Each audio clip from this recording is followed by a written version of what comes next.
Hello hello, j'espère que tu vas bien. Aujourd'hui, on se retrouve dans une nouvelle vidéo pour que je te fasse mes favoris du moment. Ça va pas être vraiment une vidéo favori, ça va être une vidéo très à l'ancienne, très 2013.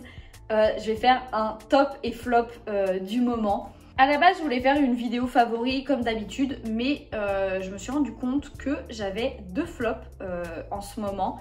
Et c'est vrai que d'habitude, j'en présente jamais, tout simplement parce que typiquement les produits que j'aime pas ou les choses que je trouve vraiment que c'est des flops, je les retiens pas en fait parce que je ne les utilise pas et donc j'y pense plus du tout. Mais là, c'est vrai que j'en ai trouvé deux et que j'ai trouvé ça rigolo de revenir à l'ancien YouTube des youtubeuses beauté avec les top et flops du moment.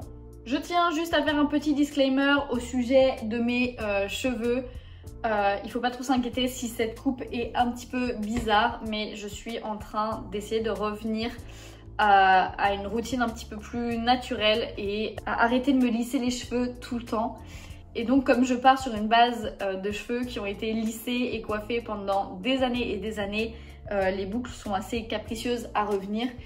Et en plus là j'ai les cheveux encore légèrement humides, donc c'est normal si ça rend pas très bien, mais je perds pas espoir, je pense que ça va revenir. Donc voilà, je ferme la parenthèse sur mes cheveux. Je ne vais pas continuer cette intro plus longtemps, on passe tout de suite au premier favori. On commence avec des cosmétiques et donc je te présente ma crème favorite de tous les temps. J'ai une peau qui a tendance à faire des réactions allergiques pour un peu tout et n'importe quoi. Donc c'est-à-dire que dès que je mets une crème, notamment avec une compo un petit peu caca, typiquement les crèmes de supermarché, j'ai tendance à faire des grosses plaques rouges et surtout à avoir une peau toute granuleuse qui me gratte comme pas possible. Et la seule crème qui permet de calmer ça, c'est celle-ci.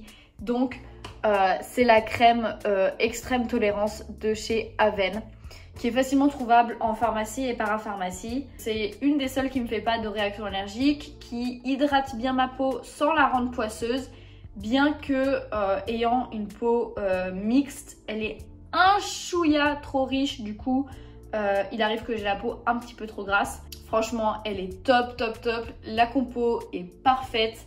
Et voilà, pour les personnes qui ont peur de faire des réactions allergiques et qui ont des peaux très sensibles, franchement, best crème ever.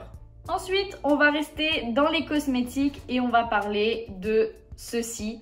Donc c'est de la marque Yves Rocher et c'est soi-disant une petite lotion contre les boutons. J'avais déjà le même genre de produit de chez Neutrogena que j'adorais et qui marchait super bien pour moi. Et j'ai eu une petite éruption d'acné sur mon front là. Et donc je n'ai pas retrouvé mon produit Neutrogena, donc j'ai dit que j'allais prendre celui de chez Yves Rocher. Et quelle grossière erreur! Clairement, ce produit c'est équivalent à pisser dans un violon, c'est-à-dire que ça ne sert à rien, à part à me rendre la peau toute collante et poisseuse. Déjà de base, pour moi, la marque Yves Rocher, en ce qui concerne les cosmétiques, pas forcément le make-up, mais les cosmétiques, c'est vraiment un très gros flop depuis des années. J'arrête pas de faire des réactions allergiques à leurs produits. Il n'y en a aucun que je trouve efficace. Donc voilà, clairement, ce produit ne sert à rien. Il est totalement inutile et il n'a aucune efficacité. Donc c'est un gros flop. Ensuite, on va passer à une autre catégorie qui va concerner un petit peu plus les cours ou l'organisation ou les trucs comme ça. J'ai découvert en cours, il n'y a pas très longtemps, le logiciel LaTeX. LaTeX, ça sert à faire une mise en page, en fait, notamment des PDF. Et je trouve ça vraiment révolutionnaire. Moi, d'habitude, je fais tout sur Word et ça m'a toujours convenu. Sauf quand les fichiers commencent à être très très lourds. Dès qu'on passe, je dirais, une cinquantaine de pages, ce qui m'arrive souvent parce que j'ai toujours eu beaucoup de dossiers et de rendus en fait à faire. Et quand on commence à avoir des fichiers assez lourds ou quoi, ça devient vite une catastrophe à prendre en main. Et de deux, Word c'est très bien pour faire des mises en page un petit peu fantasy, je trouve. Enfin moi je sais que je m'éclate sur Word. Mais c'est vrai que pour faire des rendus très propres et très pro, c'est peut-être pas la meilleure chose. Et c'est en ça que LaTeX est génial. Ça peut être un chouïa compliqué à prendre en main quand on n'a pas l'habitude de coder. mais voilà ce que ça peut donner. Donc d'un côté, j'ai pris mes notes que je rédige sur Word et je les ai transposées en format LaTeX. Et vraiment, ça n'a rien à voir. On dirait vraiment un rendu hyper pro et hyper clean.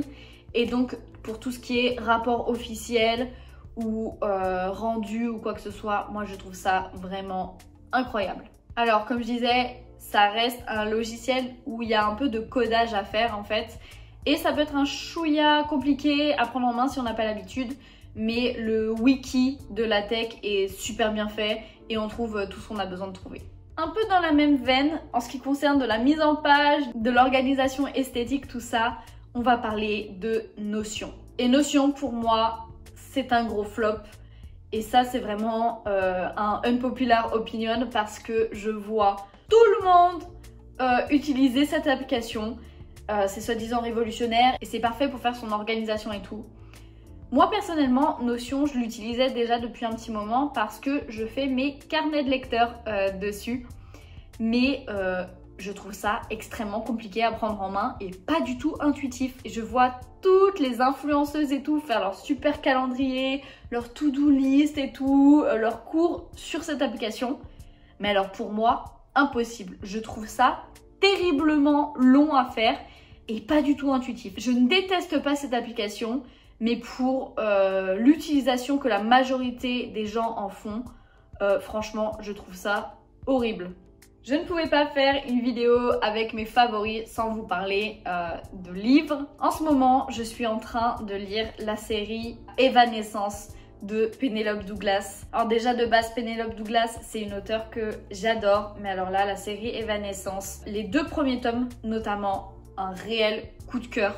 C'est une histoire hyper basique et je sais que le tome 1 avait fait plus ou moins le buzz sur le BookTok il y a quelques temps. Vraiment, c'est une histoire qui est hyper basique, mais j'ai trouvé les personnages hyper attachants. C'est peut-être parce que je sortais d'une saga que j'avais bien aimée mais sans plus, et donc c'est peut-être pour ça que je l'ai trouvée vraiment géniale celle-là. Mais vraiment, si vous aimez bien les histoires avec des enemies to lovers ou des trucs comme ça, franchement, incroyable. Je suis sûre que vous allez adorer. Encore une fois, c'est assez classique et il n'y a rien de révolutionnaire. Mais vraiment, j'ai trouvé ça hyper rafraîchissant et les personnages hyper attachants.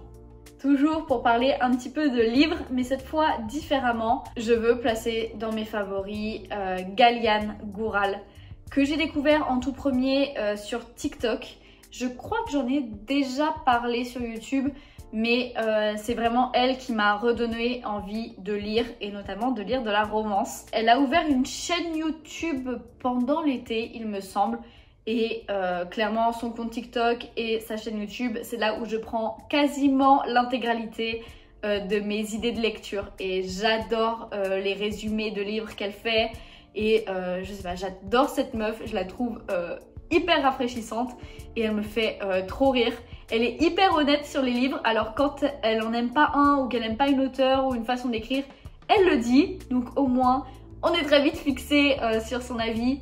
Mais on a plus ou moins les mêmes goûts en termes de livres et du coup, ses recommandations, moi personnellement, me conviennent toujours. Je sais qu'en ce moment j'arrête pas de regarder ses vidéos parce que j'ai envie d'avoir plein de nouvelles idées de livres et je sais que j'ai un peu de mal à me lancer dans certaines choses et donc je sais que si elle aime bien, moi il y a de fortes chances que j'aime bien.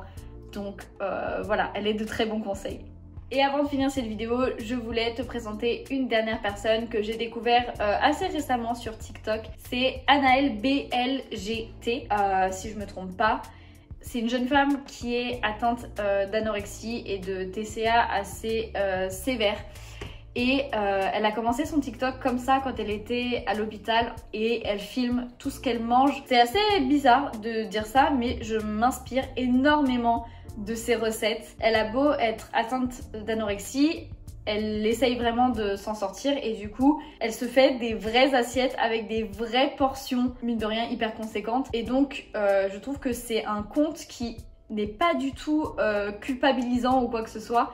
Et vraiment je trouve qu'elle est dans une démarche hyper bienveillante et elle est, en tant que personne, elle est hyper attachante. Franchement j'adore et je sais que je m'inspire beaucoup de ses recettes et de la composition de ses assiettes parce que moi personnellement je les trouve vraiment top. Et ce que j'aime bien avec cette jeune femme, c'est qu'elle ne romantise pas du tout la maladie.